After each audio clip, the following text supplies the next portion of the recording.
This is practice exercise 12. I will do this one in Python. You can use any language you would like as usual. We're going to check if an array is a palindrome or not. So this is palindromic array. So given some array of, in this case, it's going to be numbers instead of letters. Normally a palindrome would be a letter or a word that has the same letters forward as it is backwards. In this case, it's an array that again has the same numbers forward as they are backwards. So that's the idea here. So given some array, we're going to say 36063. If we read that backwards, it is the exact same. So that is a palindrome. We'd expect the output to be palindrome. The next array is 12345 is not the same backwards. That would be 54321. So that is not a palindrome. It's not the same. So that's the idea here. So doing this one in Python, what we're going to do is we're going to head to our folder. We're going to say new folder, and this will be palindromic array. It's a heck of a name, isn't it? And let me go ahead and copy the MD file in there. And now let's open that in Visual Studio Code. All right, zoom in a little bit for you. We'll open the MD file back up. Excellent, we're ready to go. So getting started with Python, we're going to need to basically create our tests. So let's do a new folder. This will be test. We can use unit test or we can use py test. I'm going to choose to do py test for this one. Unit test would be pretty simple. You could just get started with the code. I'm going to go ahead and install py test. I'll use pipenv. So we'll create our shell. I'm going to go ahead and create the file while it's doing that. So this is palindrome array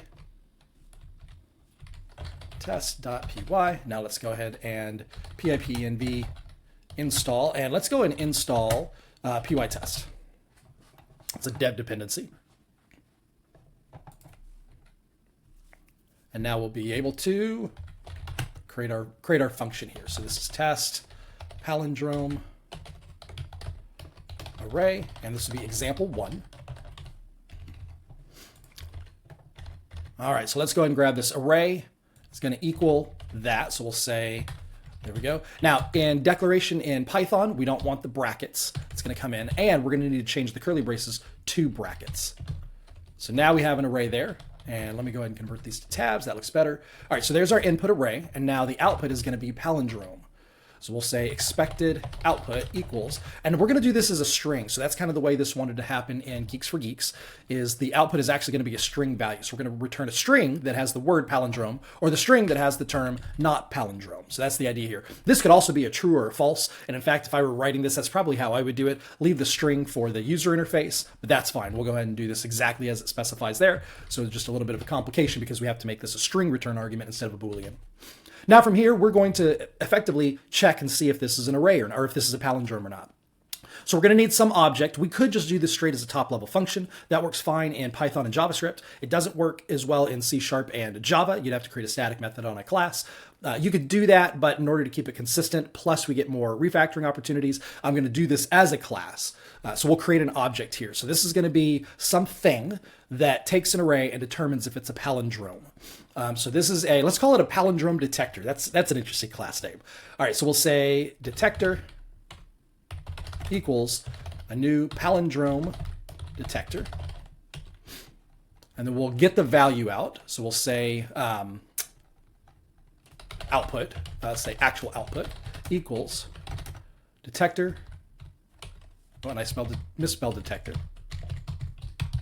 Detector dot get palindrome status. That seems reasonable. So get the status of whether or not it is a palindrome. This is a little awkward to write this, again, because we're not returning a Boolean. If this were a Boolean, I would just say is palindrome, and that would be much easier to read. But since we're returning this string, the string itself is a status of something. So it's a little weird in order to write this method. So this isn't ideal, but I think it's going to work for what we're doing. And then finally, we're going to make sure that those two are the same. So we're going to assert that the actual output equals the expected output. So that looks pretty good. Let's go ahead and create our example 2. So I'm going to copy and paste this. So example 2, the array is going to be the values 1, 2, 3, 4, 5. And the string is going to have not in front of it. So we'll say this is a not palindrome. All right, so that looks pretty good. Let's go ahead and get the test running. I'll run this through the test runner here to make sure everything's working. So this is going to be py test. It's in the test folder.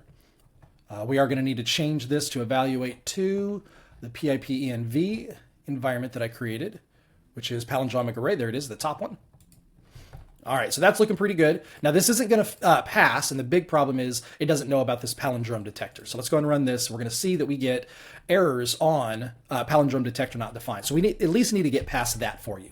Then you'll be ready to go. So let's head back to the code. Let's create a folder, and we'll create it. Let's just call it source. And then in source, we will create a new file, and this is going to be palindromic detection.py. And now let's create our class. So this is a palindrome detector class. We'll leave this empty for the moment. Convert to tabs. Now let's import that class here. So we'll say from source.palindromic detection, import palindrome detector. That looks good. Now we are also going to need to create the get palindrome status function or method. So let's go ahead and create that. So we'll define. It's going to be self and then R. Exactly right. We'll pass for now. Again, you'll need to figure out how to implement this. So let's run the tests again. We are failing, and now we are failing on the assertions. So we are getting to the assertion. It's failing because those don't match. You are now ready to go. So at this point, the code is set up. You've got your tests ready to verify. And in palindromic detection, you are ready to implement the code for get palindrome status. Good luck.